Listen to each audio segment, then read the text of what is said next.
পূর্ব ঘোষণা ছাড়াই দুটি পেট্রোল পাম্প উচ্ছেদের প্রতিবাদে রাজশাহী এবং রংপুর বিভাগে অনির্দিষ্টকালের জন্য সব পেট্রোল পাম্পে ধর্মঘট চলছে। সকাল থেকে পেট্রোল পাম্পগুলোতে সব ধরনের জ্বালানি বিপণন বন্ধ রয়েছে। এছাড়াও শাহজাদপুরের বাঘাবাড়ি ডিপো থেকে তেল উত্তোলন এবং সরবরাহ বন্ধ রয়েছে। ভোগান্তিতে পড়েছেন যানবাহন মালিক শ্রমিকরা। মঙ্গলবার বিনা নোটিশে নওগাঁর বিভিন্ন পেট্রোল পাম্পে উচ্ছেদ অভিযান চালায় জেলার সড়ক ও জনপথ বিভাগ। এর প্রতিবাদে রাজশাহী ও রংপুর বিভাগে অনির্দিষ্টকালের জন্য ধর্মঘটের ডাক দেয় Bangladesh petrol pump owners association. ধর্মঘটের কারণে বুধবার সকাল থেকে পুরো অঞ্চলে জ্বালানি সংকট দেখা দিয়েছে। পাম্প বন্ধ থাকায় জ্বালানি নিতে এসে দুর্ভোগে পড়েন পরিবহন সংশ্লিষ্টরা, বিশেষ করে দূরপাল্লার বাস, ট্রাক ও মালবাহী যানবাহন চালকরা। কেউ জানি না, আমাদের গাড়িতে সবাই যাত্রী উঠেছে নামেছে, এখন আমরা হঠাৎ করে আইলাম গ্যাস নাই, এর কোন ধর্মঘাট? এইভাবে পাম্প বন্ধ রাখলে মনে করেন আমরা তেল নিয়ে চালাবো কিভাবে? ময়লা পড়ে আছে রাস্তার ভিতরে।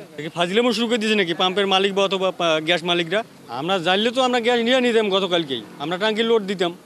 দীর্ঘ সময় অনেক পাম্প ঘুরেও মেলেনি জ্বালানি তেল। মোটরসাইকেল চালকরা বেশি দুর্ভোগে পড়েছেন। তেল শূন্য বাইক নিয়ে গন্তব্য বা কর্মস্থলে যেতে চরম দুর্ভোগে পড়তে হয় তাদের।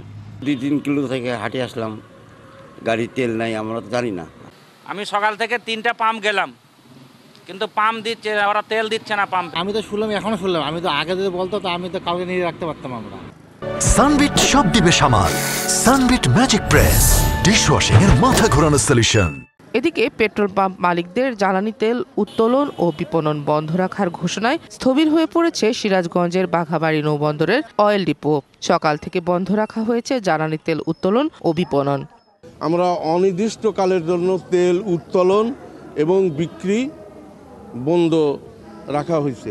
মালিকদের এই দাবি দেওয়া না মানা পর্যন্ত আমরা আমাদের এই পদক্ষেপ অব্যাহত থাকবে। নির্ধারিত ফি দিয়ে সড়ক ও জনপথ বিভাগের রাস্তা ব্যবহার করে ব্যবসা করে আসছে পাম্পগুলো, কিন্তু নতুন গ্যাজেটে বিপুল পরিমাণ কর চাপিয়ে দেওয়া হচ্ছে বলে অভিযোগ পাম্প মালিকদের।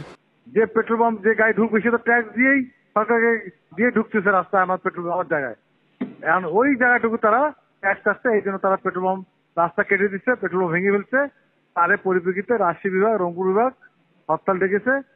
হঠাৎ করে পাম্প বন্ধের ফলে রংপুর, দিনাজপুর, ঠাকুরগাঁও, চাঁপাইনবাবগঞ্জ, কুড়িগ্রাম সহ পুরো 2 বিভাগেই জ্বালানি সংকটের আশঙ্কা দেখা দিয়েছে। বিষয়টি দ্রুত সমাধানের জন্য সরকারের হস্তক্ষেপের দাবি করছে ভুক্তভোগীরা।